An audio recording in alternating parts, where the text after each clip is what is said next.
Hey guys, tonight we begin with the Roman Empire, where economics, power and people were mixed into a system so casually brutal it makes modern HR departments look saintly. So before you get comfortable, take a moment to like the video and subscribe, but only if you genuinely enjoy what I do here. And let me know in the comments where you're tuning in from and what time it is. It's always fascinating to see who's joining us from around the world. Now, dim the lights, maybe turn on a fan for that soft background hum, and let's ease into tonight's journey together. If you ever felt overwhelmed by modern job hunting, just be thankful you weren't up for literal sale at the Roman slave market. Because back in ancient Rome, your resume wasn't printed on paper. It was hung around your neck like a price tag. And yes, your defects were listed too. Bites when angry. Won't stop quoting Homer. Thinks he's above dishwashing. All fair game. The Roman slave market was, to put it delicately, a chaotic meat parade. The most famous one was in the Forum in Rome, but other cities like Delos and Ephesus had their own human bazaars. These weren't exactly dignified spaces. Picture open plazas crammed with chained people standing on display blocks, while toga-wearing men kicked their calves and poked their gums to check for tune value. Prices were scrawled on placards or shouted by auctioneers, like some depressing version of QVC. Lot number 47, able-bodied, not too sarcastic, can recite Virgil backward. Bidding wars sometimes erupted for the most sought-after slaves, doctors, scribes, or attractive concubines. That's right, you could be purchased for your brain, your biceps, or your bone structure. The Romans were efficient like that. The marketplace itself operated much like a used car dealership, except the merchandise had opinions and feelings. Slaves were often greased up, made to look younger, or even dyed to hide grey hair, ancient Rome's version of Instagram filters. And if the buyer felt duped, tough luck. Unless the seller had failed to disclose that their new purchase tended to run away, set fires, or practice amateur assassination attempts. There were also some rules. By law, sellers had to declare certain faults in a slave, like epilepsy, chronic laziness, or political opinions. But loopholes abounded. After all, if you described your rebellious Gallic prisoner as spirited and independent, you could still sleep at night. Let's say you were a regular Roman plebeian. Not a senator, not a general. Just a dude with a villa slightly nicer than your cousin's. You wanted someone to sweep the atrium, carry your scrolls, or maybe glare menacingly at your neighbour's dog. Congratulations. You were in the market for an unskilled male slave, the minimum wage worker of the ancient world, minus the wage and the rights. The going rate for this basic model human? Around 1,500 to 2,000 sesterces. That might sound like ancient monopoly money, so let's put it into perspective. A Roman legionary, the standard soldier, earned about 900 sesterces a year. So buying a human would cost you 2 years of hard military service. Or, if you preferred, you could skip getting stabbed by ghouls and just inherit a rich uncle. Now, the lower-end slaves weren't always in the best condition. Some were fresh from war, malnourished, or just plain unmotivated. The ancient Roman equivalent of hiring someone who responds to any job openings with, "What's the pay again?" Still, they were cheaper than hiring a free citizen, and unlike a citizen, you could whip them for being late. Efficiency. These labourers typically worked in agriculture, construction, and mines. The mines were basically the express lane to death. If you ended up there, your life expectancy came with a countdown. But if you were lucky enough to be bought by a moderately kind baker, your days might just involve flour, shouting, and chronic back pain. There were also rental options. If you didn't have the coin to buy outright, you could lease a slave by the day, like a grim Uber service. I'll need 1 brawny Thracian, full day, no chit-chat. It's amazing what the Romans normalised before HR departments were invented. Interestingly, even unskilled slaves could increase in value with training. If your grain hauler learned to mix concrete or read receipts, congrats. He just appreciated like real estate.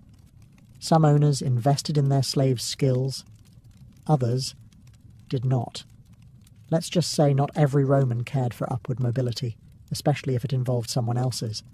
So you've browsed past the basic labourer section of the Roman slave market. You're feeling fancy.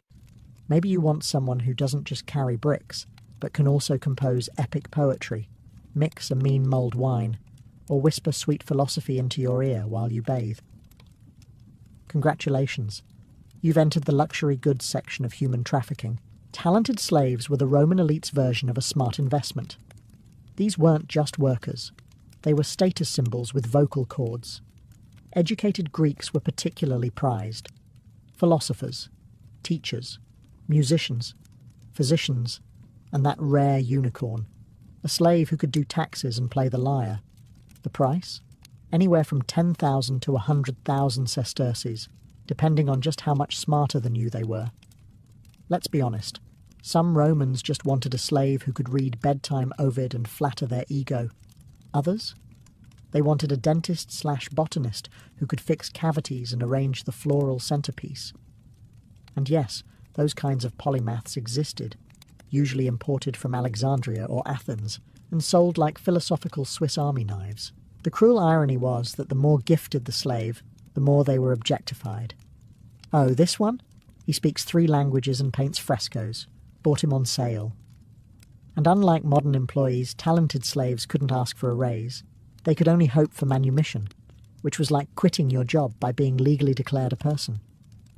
Female slaves with talents were also in high demand, especially if they could sing, dance, and entertain guests. Of course, entertainment in Rome could mean anything from harp recitals to highly inappropriate dinner party performances. Some were so talented they were treated like celebrities.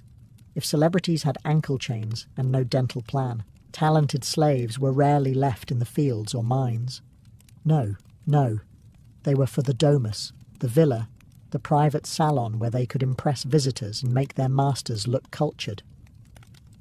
Owning one was like saying, yes, I conquered Gaul, and also, here's my slave who plays the pan flute in Dorian mode. In the Roman slave market, beauty wasn't just skin deep, it was expensive. And if you had the misfortune of being both conventionally attractive and enslaved, well, congratulations. You are now worth more than a small farm. Let's be clear, Romans had tastes. Youthful, smooth-skinned, symmetrical-faced tastes. If your nose didn't deviate, and your teeth didn't resemble a crumbling aqueduct, you might just fetch 30,000 to 100,000 sesterces, sometimes more if you could smile on command. That's not a typo. That's the price of an estate with working olive trees and a view of the Tiber.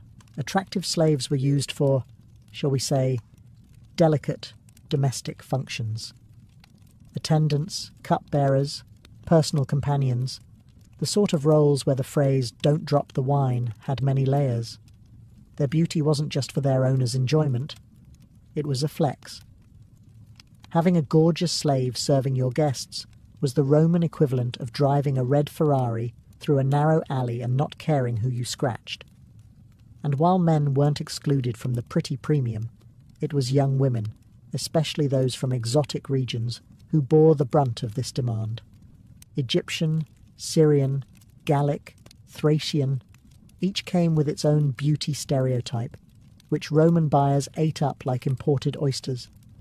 And if she could also sing, recite Catullus, cry without smudging her eyeliner, bonus points. Naturally, this market had its sleazy underbelly.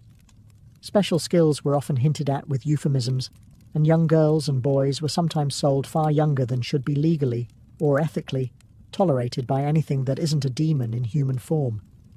But remember, Roman law was less about protection and more about covering the seller's rear in case of complaints. So as long as they slapped a label on the slave that said used product or occasional biting, they were golden. Cosmetics, scented oils, and wardrobe enhancements were often used to boost market value, because nothing says, I deserve a higher price, like a strategically placed perfume dab and a flattering tunic. Think of it as ancient Rome's version of a filtered selfie, just with a little more slavery. In short, beauty sold. Literally. And if you were stunning, chances are you'd end up being someone's centerpiece. Or worse, their conversational starter. Now, If there was one class of slaves who knew how to sell tickets and bleed dramatically, it was the gladiators. These weren't just men with swords. They were walking biceps with a marketing team, minus the PR agency and personal choice. And yes, their six-packs cost more than some Roman homes. Gladiators were a financial gamble wrapped in leather straps and bravado. A good one could cost 100,000 sesterces or more, depending on fame, physique, and likelihood of surviving a Tuesday. Some were prisoners of war, others were born into slavery, and a few were free citizens desperate enough to trade freedom for fan mail and potential disembowelment. Owners, known as lanistae, bought these muscle machines at premium rates, trained them in private schools, gladiator academies, not Hogwarts, and then rented them out to games for a fat appearance fee. Think of it as the UFC if fighters were considered kitchen appliances with abs. Now, not all gladiators were created equal. Some were just there to die quietly for crowd entertainment. Others, like the Mumio, the Thraex, or the sexy, oiled-up Retiarius, were meant to sell out the amphitheatre, inspire pottery fan art, and make bored Roman matrons gasp into their wine goblets. Some even had groupies, yes, actual ancient groupies, who'd etch their names on walls.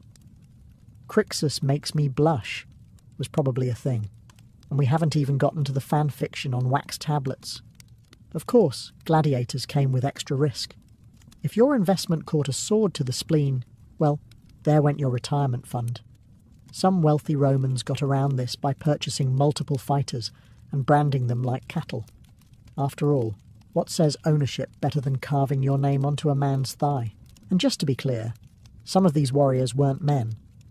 There were also gladiatrices, female gladiators, rare, theatrical, and even more expensive due to novelty value.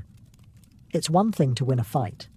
It's another to do it while the entire Senate awkwardly shifts in their togas. Ah yes, children. In most cultures they're considered precious, innocent, the future of society. In ancient Rome, they were a budget option. If you couldn't afford a gladiator or a talented Greek tutor, you could always pick up a child for the price of a decent dinner party. A child slave could cost as little as 500 to 2,000 sesterces, depending on age, health, and whether they looked like they might survive the week. Why so cheap? Simple. Low overhead, high risk. Kids were tiny, required training, and were about as durable as a clay jug in a chariot crash. They couldn't lift heavy loads or recite Homer yet, but they could run errands, sweep floors, or fan you while you judged senators from your recliner. Some buyers liked the idea of raising their own custom slave. A little training here, a little discipline there, and voila, you had yourself a loyal servant or a slightly traumatized accountant by age 12. It was sort of like adopting a pet, if the pet could eventually quote Cicero and refill your wine. Children born to slaves, called vernae, were especially common and often raised within the household. These were house-brand slaves, bred and born into servitude, no import taxes required. Roman aristocrats could keep dozens of these little helpers scurrying around like well-dressed rats with obedience issues. Of course, Rome being Rome, some children weren't bought for labour at all. Wealthy creeps with too much coin, and no morality sometimes purchased children for entertainment. And yes, it's every bit as grim as it sounds. Let's not dwell, but suffice it to say, Roman law didn't exactly lead the way in child protection. On the less horrifying end of things, children were also given as toys to noble children. Imagine being bought so a spoiled 7-year-old named Lucius could dress you up like a doll, rename you Banana, and then forget about you the moment a new puppy arrived. In peacetime, Rome liked to pretend it was a refined society, poetry, plumbing, philosophy. But in wartime, Rome turned into one massive discount warehouse of human misery. Because when the legions marched and the borders bled, slave prices plummeted like a drunk senator off the Palatine Hill. Wars were Rome's favourite way of sourcing fresh bodies. Every conquest came with 2 trophies, land and people. And while land was valuable, people were profitable. After major conflicts, like the sack of Carthage or the defeat of the Gauls, slave markets flooded with captives. The result? Price crash. Captured en masse, these new slaves were sold in bulk, sometimes for a handful of sesterces and a decent promise not to riot. Imagine walking into a market and hearing, "Today only. Buy 3 Gauls. Get a Dacian free." That's not far from reality. During the Mithridatic Wars, there were so many slaves available that sellers reportedly couldn't even find buyers. Roman economists, aka guys yelling in togas, wrung their hands about the devaluation. But hey, business was booming. If you were middle class and had been saving up, now was the time to buy that household staff you always wanted. But of course, low price didn't always mean low cost. Many of these wartime slaves were traumatized, rebellious, and knew how to fight, which is a bit of a problem when you're trying to teach them how to fold napkins and clean mosaics. Some revolts, like Spartacus's infamous uprising, were fueled by just such folks. Battle-tested, emotionally unavailable, now sharpening a kitchen knife. Still, the savings were undeniable. Plantation owners, called latifundia owners, swooped in like vultures at a toga outlet. They bought hundreds of these captives at fire sale prices and worked them to death in the mines or the fields. Quantity over quality was the motto. Think of it as the ancient Roman version of fast fashion. Cheap, replaceable, and morally uncomfortable. Even Julius Caesar once sold thousands of Gallic prisoners in a single afternoon, flooding the market so fast that prices briefly dipped below the cost of a decent tunic. For Rome, war wasn't just glory, it was clearance season. If you thought Roman slave prices were just based on vibes, think again. Like a grim version of eBay mixed with a cattle auction, the price of a slave in ancient Rome could vary wildly, depending on a long list of features, upgrades, and optional trauma. Let's start with the big 5 variables: age, health, appearance, skills, and origin. First, age. Youth was ideal, but not too young. No one wanted a teething liability or a stooped ancient who wheezed at the sight of stairs. Slaves in their teens to mid-30s were prime. Old slaves were discounted like bruised fruit, unless they were Greek and knew philosophy. Then they magically became wise. Health was obvious. A healthy, strong slave cost more. Suffering from chronic cough? That's a markdown. Missing an eye? You're now in the bargain bin. Limp? You're a doorstop with opinions. Appearance also mattered. A lot.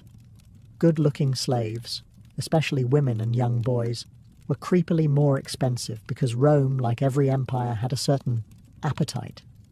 Slaves with symmetrical features and strong jaws could find themselves purchased by nobles, courtesans, or someone just looking for a pretty face to serve olives. Essentially, if you were hot, you were worth more, whether you liked it or not. Then came skills. Could you read, cook, play the lyre without causing internal bleeding?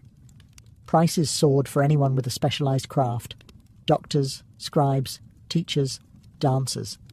Talents could triple or quadruple a slave's value. In modern terms, imagine listing your resume, but instead of a job, you're being sold. Knows Excel might earn you a better cage. Lastly, origin. Where you came from mattered. Gauls and Germans were often seen as brutes, good for hauling things, not great for poetry. Greeks, however, were intellectual gold. A Greek slave could fetch premium prices, even if he spent half his day sighing and judging Roman syntax. Oh, and there was always the nota censoria, a slave's report card. It listed behaviour, background, even past illnesses. No ancient Carfax, but still enough to know if your new butler had previously tried to strangle his last master with a wine jug. In the Roman Empire, if you were a woman and a slave, congratulations. You had an entire buffet of unfortunate job descriptions, most of which involved either serving soup or surviving unwanted attention. Your price tag depended not just on what you could do, but on what your owner thought you could do, which was often worse. Let's start with the more respectable side of things. Female slaves in kitchens, laundries, weaving rooms and nurseries were household staples. Think of them as the domestic backbone of any Roman villa. Skilled cooks and wet nurses fetched higher prices, because no Roman patrician wanted their baby breastfed by someone with uncultured milk, obviously. But even here, things weren't safe. A cook might also be expected to serve wine in the nude, or worse, recite poetry while fanning sweaty senators, depending on the household's level of depravity. Spoiler, it was usually high. Now, about that other market, the one everyone pretends didn't exist but definitely did, the concubine market, female slaves with beauty, youth, and docility, read, terror in their eyes and no family left, were often sold with implications not found on polite invoices. The euphemism in auction listings? Pulchra forma, of beautiful form. If your sales slip had that, you were not going to be peeling onions for a living. Prices varied wildly. Some concubines cost as much as trained musicians or Greek philosophers, because wealthy Roman men had one key priority: bragging rights. Nothing screamed, "I'm important," like a slave girl with a flute, a good singing voice, and the tragic backstory of a conquered kingdom. Of course, concubinage was technically legal, but calling it that is like calling a guillotine an aggressive haircut. Female slaves couldn't consent, couldn't refuse, and certainly couldn't unionize. Their bodies were property. Their futures were negotiable. Some were lucky enough to be manumitted, freed, and even married by their former masters, often after years of service, devotion, and the realization that no free Roman woman would put up with that guy. Others lived out their lives in quiet corners of villas, praying the next buyer wasn't worse. In short, being a female slave in Rome meant living on a tightrope, balancing obedience, usefulness, and just enough invisibility to survive. All while someone haggled your worth like you were a used amphora with nice curves. Ah, eunuchs. Nothing says trustworthy household staff in ancient Rome like a man who's been surgically removed from temptation. These men were, let's say, edited for content, and were often considered premium property in specific settings. If you're wondering why someone would pay more for someone missing some rather vital bits, welcome to Rome, where logic occasionally took a holiday. Let's start with the basics. Eunuchs were usually castrated before puberty, ensuring they remained smooth, high-voiced, and non-threatening. Basically a walking lute with arms. This, oddly enough, made them ideal for palace life. Noblewomen felt safe around them, a relative term, considering the empire's moral flexibility, and they were prized as personal attendants, singers, and occasionally accountants. Because nothing says great with numbers, like profound emotional trauma and an inability to father children. They were also used in temples, imperial courts, and wealthy households. You wanted someone around your wife, daughters, or concubines who wouldn't try anything. So what's the solution? Castrate a child, raise him in captivity, and hope he learns table manners. That was the logic. And yes, the Romans paid handsomely for that privilege. Prices. Let's talk coin. Eunuchs often fetched more than ordinary slaves of the same age, especially if imported from the East. Parthian eunuchs were particularly fashionable. A young, well-trained eunuch could cost as much as a skilled Greek tutor or a gladiator with washboard abs. If they could sing in tune or recite Homer without choking on a syllable, the price only went up. Extra points if they were quiet, obedient, and came with a full temple blessing. Of course, not all eunuchs were destined for high society. Some ended up in bureaucratic posts, managing estates, treasuries, or even sensitive state documents. Apparently, the theory was, if he can't be tempted by lust, maybe he won't be tempted by bribes either. A theory that, like many Roman policies, looked better on a scroll than in real life. In short, eunuchs were expensive, delicate, and oddly respected in certain circles, like porcelain dolls who could do taxes. Their price was shaped by rarity, skill, and the twisted desire for loyalty that came prepackaged with mutilation. So yes, in Rome, your resale value could go up precisely because something else went missing. Buying a slave in ancient Rome wasn't as simple as strolling into a shop and pointing at the guy with good teeth. No, it was more like choosing between an uncomfortable public circus or a shady backroom deal. and both came with wildly different price tags. Let's start with the public auction, the empire's version of a clearance sale with togas and moral decay. These were usually held in busy markets, most famously the Forum or at the Aerarium, Rome's state treasury. Slaves stood on raised platforms, sometimes naked, sometimes tagged with descriptions, like good at ironing or doesn't bite much. There were even placards hanging from their necks. These were called tituli and listed basic details: age, skills, health problems, and any other quirks a buyer might want to know. Has nightmares and hates goats might not boost your price, but at least it was honest advertising. In public auctions, prices were competitive, but not always fair. It was a spectacle. Wealthy Romans showed off, middle-class hopefuls looked for bargains, and seasoned traders flipped humans like they were collecting rare amphorae. Bidding wars could break out over a handsome boy or a skilled cook, or both, if Rome was feeling particularly spicy that day. Then there were the private sales. These happened in homes, temples, or behind velvet curtains, where the really custom deals went down. Want a philosopher who can also play the lyre? Or a girl who could read Latin and pour wine seductively? You'd likely find her off-market, for a price. Private sales were more discreet, which meant higher prices. Sellers could embellish a slave's talents without too many prying eyes, and buyers were often rich enough to not care. Plus, no public humiliation, just personal exploitation, which apparently counted as classier. There were even wholesale dealers, called mangones, who specialised in improving slaves before resale. Think of them as ancient human flippers, cleaning them up, training them to say yes, master with the right amount of terror, and selling them at a markup. Were they ethical? Absolutely not. Were they rich? Definitely.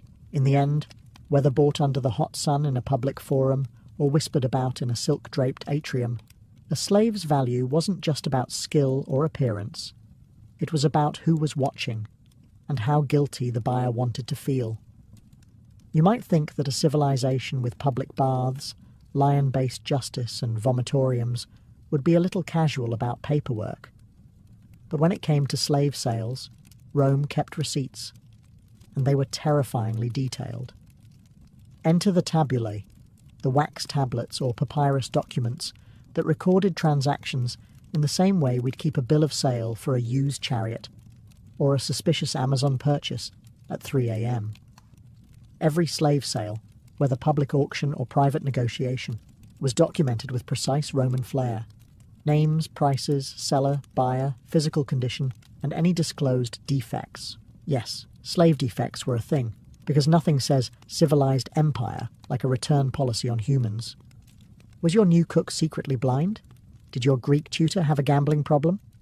If the seller failed to mention it, you could sue for fraud under Roman contract law. And nothing ruins a toga party like a lawsuit over a depressed eunuch. The receipts weren't just for legality, they were tax-related too. Rome, never one to miss a revenue opportunity, levied a 5% sales tax on slave purchases. This was known as the Centesima Rerum Venalium, and it helped fund such noble causes as building roads, paying legionaries, and occasionally bribing the Senate. And yes, the taxman checked the receipts, especially if the sale was public. Private sales were a little looser with the rules, but if you didn't register it properly, expect to be greeted by an official with a wax tablet and a suspicious look. So, you suddenly have 3 new servants and no paperwork? How very unfortunate. Receipts also gave us historians a treasure trove of information. Archaeologists have found sales records scratched onto pottery shards, written into estate ledgers, and buried in layers of papyrus in dusty Egyptian storehouses. These dusty Roman spreadsheets don't just show prices, they tell stories. Stories of exploitation, sure, but also of just how bureaucratic Rome could be. One receipt from Pompeii even listed the refund window for a sickly slave, 30 days. After that, it was your problem. No returns, no exchanges, no whining. In a twist that would confuse modern HR departments, Roman slaves could, under certain conditions, buy their own freedom. Yes, you heard that right. You could be considered someone's property, but also have your own bank account. Welcome to Rome, where irony had citizenship. This wasn't freedom granted from the goodness of a master's heart, though there was a bit of that too, usually after a lot of guilt, bribery, or a near-death experience. No, we're talking about self-purchase, a system called peculium. This was a little pile of money that a slave could accumulate, technically still owned by the master, but often left alone as long as the slave didn't do anything wild like start a business empire or fund a rebellion. Slaves could earn peculium in several ways. Skilled workers like scribes, teachers, or doctors were sometimes allowed to take side gigs. Domestic slaves might receive tips or small gifts. Gladiators earned it by not dying, which is honestly the most Roman bonus system imaginable. Now here's the kicker. Once a slave saved up enough to match their own market value, they could offer to buy their freedom. It was like turning yourself in at a pawn shop and hoping the owner accepted store credit. If the master agreed, the slave was manumitted, freed, but often still bound by certain legal obligations. Think of it as ancient Rome's version of paying off your student loans, but with less paperwork and slightly more whipping. But, and there's always a but, not all slaves were given the chance. If you were a prized cook or concubine, your master might not be eager to part with you, especially if you made good stew or good conversation. Also, the whole process depended on permission. No matter how much money you had, if your owner said no, the only thing you were free to do was sulk quietly and maybe spit in their wine. Still, many slaves did manage to buy their freedom. Some even went on to become wealthy freedmen, owning businesses and, get this, buying slaves of their own. Because nothing says thank you, society, like continuing the cycle. In the Roman world, manumission, the act of freeing a slave, wasn't just a nice gesture from a sentimental master with a soft spot for his personal barber. It was an economic transaction, complete with tax implications, legal gymnastics, and, of course, the possibility of a future awkward dinner party where your ex-slave now outranks you socially. Let's begin with the mechanics. A slave could be freed in several ways, by will, by formal ceremony, or just by a master declaring, "You're free," in front of witnesses, ideally without wine involved. These newly freed individuals became liberti, freedmen and freedwomen. But don't confuse that with full citizenship. They didn't get the political rights of born citizens, just the ability to pay taxes and owe their former master favours until death. Yay, freedom. But why would a master give up free labour? Simple. Money and legacy. Manumitting a slave meant fewer mouths to feed, and sometimes more money to earn. Freedmen often remained tied to their ex-masters as clients, offering services, loyalty, and maybe baking tips. In return, they got legal status, some rights, and the immense privilege of not being whipped before breakfast. Now let's talk taxes, because Rome would never pass up a chance to dip into your wallet. There was a 5% manumission tax imposed by the state. If a slave bought their own freedom, that tax came out of their saved peculium. If the master freed them voluntarily, he paid the tax, which is probably why sudden acts of benevolence often occurred right before death, when tax concerns faded along with the heartbeat. The manumission economy also created a weird social ladder. Freedmen could become incredibly rich. Some ran shipping empires, others owned apartment blocks, and one even became Rome's imperial secretary, proving once and for all that the real way to climb in Roman society was through tenacity, and not dying in a salt mine. Of course, the catch was you were expected to show eternal gratitude to your former master. Legally, morally, and socially, you still owed them a bit of your soul, and definitely some free labour if they needed their floors scrubbed or their grapes peeled. Let's not sugarcoat it.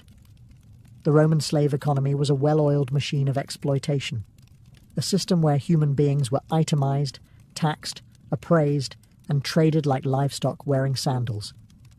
It wasn't a glitch in the Roman system, it was the system, and it built the empire's roads, fed its patricians, and fanned the grapes into their mouths. Slavery was so normalised in Roman society that no one really questioned it. except, occasionally, the philosophers who still had dinner served to them by a trembling, unpaid human. Stoic musings on freedom of the soul went hand in hand with handing someone a mop and telling them to philosophize after they cleaned the atrium. The legacy, unfortunately, didn't stay neatly boxed in marble ruins and Latin inscriptions. Rome's model of slavery, the idea that people could be reduced to labour, obedience, and a fluctuating market value, became a reference point for centuries. European powers later borrowed the legal, moral, and economic justifications when building their own empires. The Roman Empire may be dead, but the ghost of its slave markets haunted history long after the last toga fell off the runway. Even worse, the romanticised image of Rome, majestic columns, powerful legions, inspiring rhetoric, often leaves out the blood-soaked foundation. Tour guides will happily show you the Colosseum's arches, but won't mention the slave labour behind the stonework, or the slaves who died making the emperors look impressive in public. And yet, for all the calculated cruelty, Rome couldn't exist without its slaves. They were the economic backbone, the domestic support system, and, let's be honest, the reason elite Romans didn't have to lift a finger unless it was to signal for more wine. So what's the lesson here? That civilizations can achieve greatness, while stepping on countless lives to get there. That opulence can be built on suffering, and that maybe, just maybe, we shouldn't idealize empires without checking the fine print. Rome may have burned, but its practices echoed on, and somewhere between the scrolls and statues lies the truth. The cost of a slave wasn't just in silver, it was in humanity, lost and commodified. Imagine yourself stepping into the warm glow of an Athenian evening. The streets outside are noisy with vendors and gossip, but once you cross the threshold of the Andron, the men's quarter of a wealthy citizen's home, you enter another world entirely. Oil lamps cast a golden shimmer against plastered walls, painted with mythic scenes, garlands of ivy and roses perfume the air, and the faint strum of a lyre sets the rhythm for the night ahead. This wasn't just a casual drinking hangout. The symposium was ritual, theatre, and intellectual combat all rolled into one. Guests did not simply stroll in. They prepared for hours, washing, anointing themselves with fragrant oils, arranging their hair, and even choosing wreaths of myrtle or violets to crown their heads. Appearance mattered. Every detail announced status. When you reclined on the couch, you weren't just drinking wine. You were performing your role in a drama of wit, elegance, and reputation. The layout of the Andron itself reflected hierarchy. Couches, called kleinae, were arranged in a horseshoe around a central mixing bowl, the great crater. The position of each guest was a subtle signal of rank and honour, determined by the host. At one end of the room, the musicians or entertainers would be stationed, ready to play flutes, recite Homeric verses, or perform dances that blurred the line between art and seduction. The host, always male, always someone with enough wealth to put on a display, set the tone. Some symposia were dignified affairs, where philosophy, poetry, and debate carried the evening. These could feel like a lecture hall drenched in wine, where guests sparred with words sharper than swords. Other nights, however, things veered toward chaos. With too much drink and too many egos in the room, insults were hurled, couches overturned, and the noble symposium dissolved into drunken brawls. But whatever the mood, one truth held firm. The symposium was never about wine alone. It was about community and competition. Every guest sought to impress, whether with clever lines of poetry, biting humour, or simply how gracefully he drained his cup. To be invited was an honour. To perform well was a chance at fame. To fail meant ridicule. In this charged atmosphere, the symposium became a mirror of Athenian society itself, brilliant, messy, competitive, and endlessly human. Once the guests had settled into their couches, crowned with garlands and perfumed with oils, the heart of the symposium revealed itself. The wine. But this wasn't a matter of simply popping open a jug and passing it around. For the Athenians, how you mixed your wine was as important as the wine itself. Drinking unmixed wine, straight from the jar, was considered barbaric, something only uncivilized Thracians or desperate drunkards would do. True Greek sophistication demanded balance. At the centre of the andron sat the crater, a massive mixing bowl often as tall as a man's waist, decorated with mythological scenes of Dionysus, the god of wine, and his riotous followers. Into this vessel, servants poured rich dark wine from amphorae, followed by water drawn from the household well. The precise ratio of wine to water became the evening's first decision. Should the mixture be 3 parts water to 1 part wine, ensuring a gentle buzz and witty conversation? Or 2 to 1, risking a more spirited, rowdy night?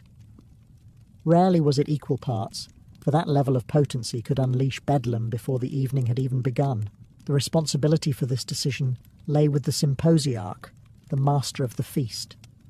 Chosen either by lot or appointed by the host, the symposiarch's job was both enviable and perilous. He was part referee, part dictator of pleasure. Too weak a mix, and guests would complain that the night was dull. Too strong, and the couches might turn into battlegrounds before the musicians even played their first notes. To govern the measure of intoxication was, in a way, to govern the flow of the night itself. Once mixed, the wine was ladled into individual jugs and poured into kylikes, broad, shallow cups with delicate handles. These cups were more than functional. Many were painted with playful or scandalous images at the bottom, a satyr in mid-dance, a drunken reveller tumbling head first, or a god raising his cup would only appear once the drinker had drained his own. In this way, the very act of finishing your wine became entertainment, a small surprise waiting at the bottom of the bowl. Thus, before a single toast was raised, the stage was set. The wine was not just drink. It was a carefully measured companion, coaxing the evening toward philosophy or chaos, depending on the will of the symposiarch. Balance was the key, and in Athens, balance was everything. With the couches filled and the wine flowing, the true spirit of the symposium began to unfold. Conversation. For Athenians, drinking was never just about dulling the senses. The goal was stimulation, of wit, of debate, of memory. Guests reclined side by side, kylikes in hand, and launched into topics ranging from the sublime to the scandalous. Sometimes the conversation began lightly.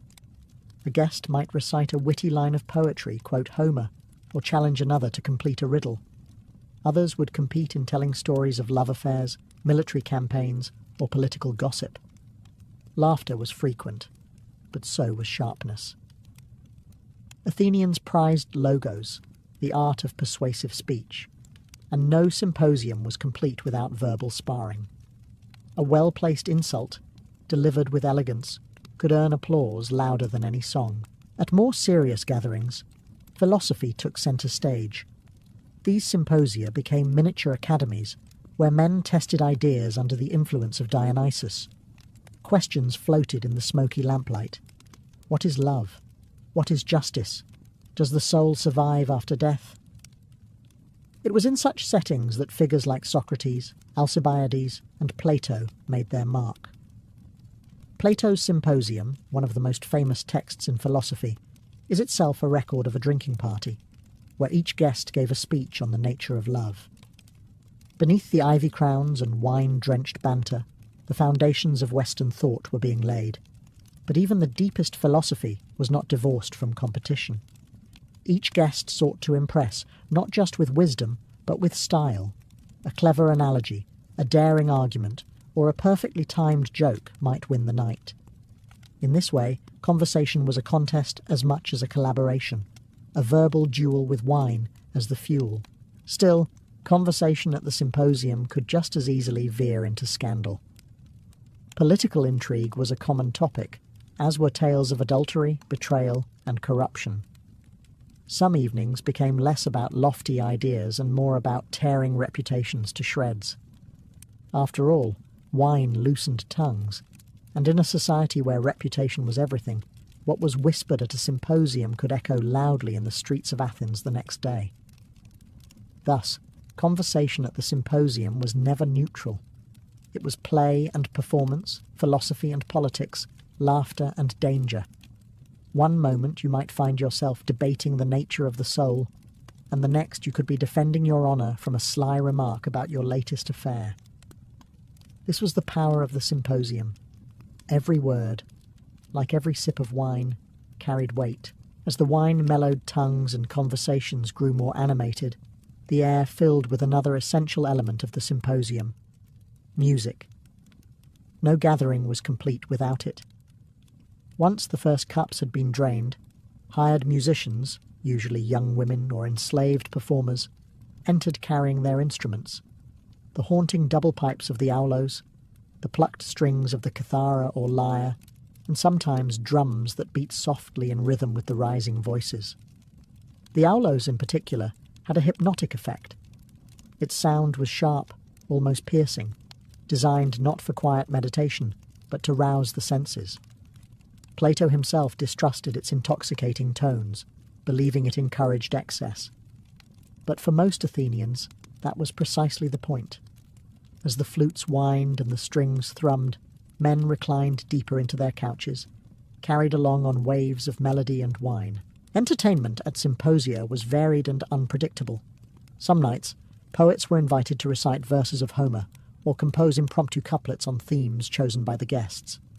Other nights, dancers performed, sometimes acrobatic, sometimes sensual, always meant to hold the gaze of a half-drunken audience. Courtesans, too, were common presences, blending conversation with seduction, their laughter punctuating the rhythm of the music.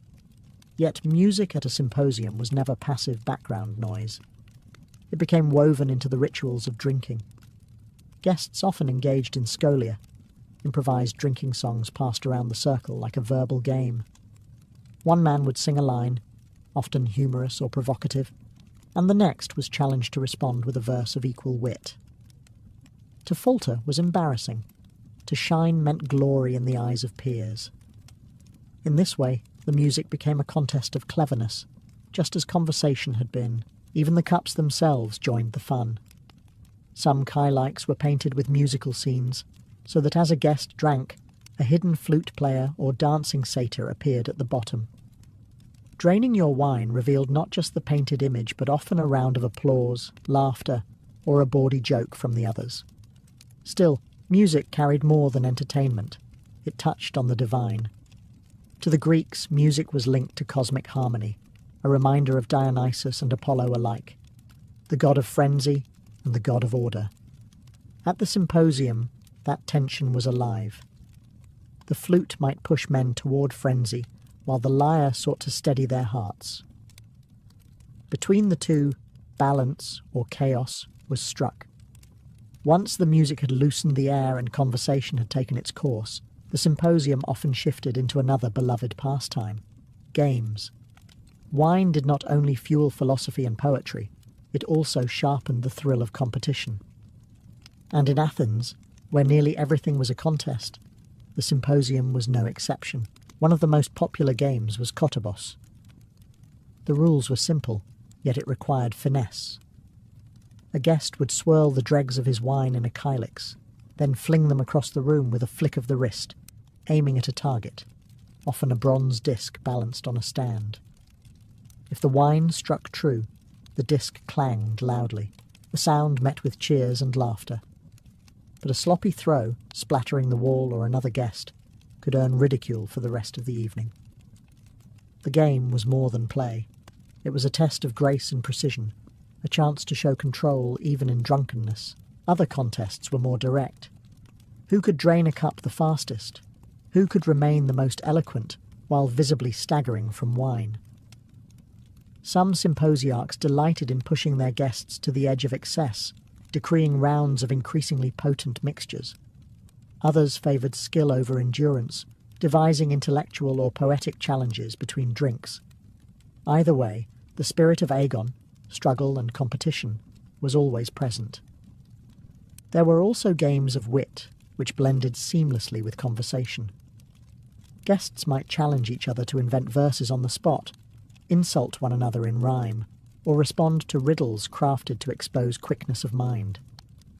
These contests blurred the line between play and performance, between joke and humiliation.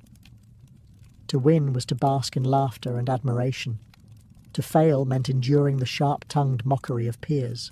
Yet, contests were not always so light-hearted. When politics or personal rivalry simmered beneath the surface, a drinking game could turn ugly. A spill, an insult hidden in a verse, or a failed boast might escalate quickly. What began as a playful challenge could end in fists, broken cups, and blood on the floor. Dionysus, after all, was a god of frenzy as much as joy, and the symposium constantly balanced between order and chaos. Thus, the games of the symposium were never merely diversions. They were miniature dramas in themselves, moments where wine tested not only the body, but the reputation of each guest. Every throw, every song, every boast was a chance at triumph or humiliation under the watchful eyes of friends, rivals, and Dionysus himself. If wine was the lifeblood of the symposium, then love and desire were its restless spirit. No gathering was free from the presence, or at least the discussion, of Eros. Courtesans, musicians, and dancers often drifted among the couches, not just as entertainers, but as participants in the atmosphere of flirtation and seduction. The symposium blurred the lines between the intellectual and the erotic, between philosophy and passion. For many guests, courtesans were more than ornaments. Known as hetairae, they were women trained in wit, conversation, and charm, capable of holding their own in dialogue with philosophers as easily as they could captivate with music or dance. Unlike ordinary prostitutes, hetairae had reputations, sometimes commanding great respect and influence. A clever remark from a hetaira could shape the flow of discussion, or reduce a boastful guest to silence. They were both admired companions and social mirrors, reminding men that eloquence was not theirs alone. Yet the symposium was also a place where male desire, especially for youths, was openly discussed. In Athenian culture, relationships between older men and younger male companions carried layers of mentorship, affection, and sexuality. At the symposium, these relationships were flaunted, teased, and celebrated through speeches and jokes. The line between noble praise of beauty and drunken scandal was always thin, and many evenings teetered on both sides of it. Philosophical discussions often wove love into their themes. Plato's Symposium immortalizes one such evening, where each guest offered a speech on the nature of Eros. Some praised love as the force binding the cosmos, others mocked it as a dangerous madness. Socrates, famously, claimed that true love was not about flesh at all, but about ascending toward the divine and eternal. Yet even as lofty words filled the air, the reality of the symposium was far more physical. Laughter, stolen kisses, whispered propositions in the corner of the room. Desire at the symposium was not always gentle. Jealousy, rivalry, and wounded pride often lurked beneath the wreaths and perfumes. A courtesan's favour could spark competition between guests, and a cutting remark about one's beauty, or lack thereof, could ignite more than words. In such moments, the symposium revealed its raw truth. Beneath the philosophy and poetry, it was a crucible of human longing, fragile egos, and the unpredictable power of attraction. Thus, Eros at the symposium was never a mere sideshow. It was the pulse of the evening, binding conversation, music and wine into something far more volatile, a mixture of charm, danger, and revelation. Beneath the ivy crowns, the music, and the sweet haze of wine, the symposium often became a theatre for politics. In Athens, where democracy demanded constant debate, even leisure could not escape the pull of power. Reclining on their couches, men let their tongues wander into dangerous territory, boasting of alliances, whispering conspiracies, or tearing apart rivals who were not present to defend themselves. The wine loosened tongues that daytime restraint kept bound. One guest might boast of his military service, painting himself as indispensable to the city's defence. Another would counter with sly remarks about corruption, hinting at bribes taken in the assembly or the law courts. A man might praise Pericles or Alcibiades or another political leader of the day, only for someone else to remind the room of their scandals, affairs, or disastrous campaigns, and scandal was never far. The symposium was fertile ground for gossip. Who had seduced whose wife? Who had cheated on debts? Who had been caught in disgraceful behaviour at a festival? The more wine flowed, the sharper the accusations became.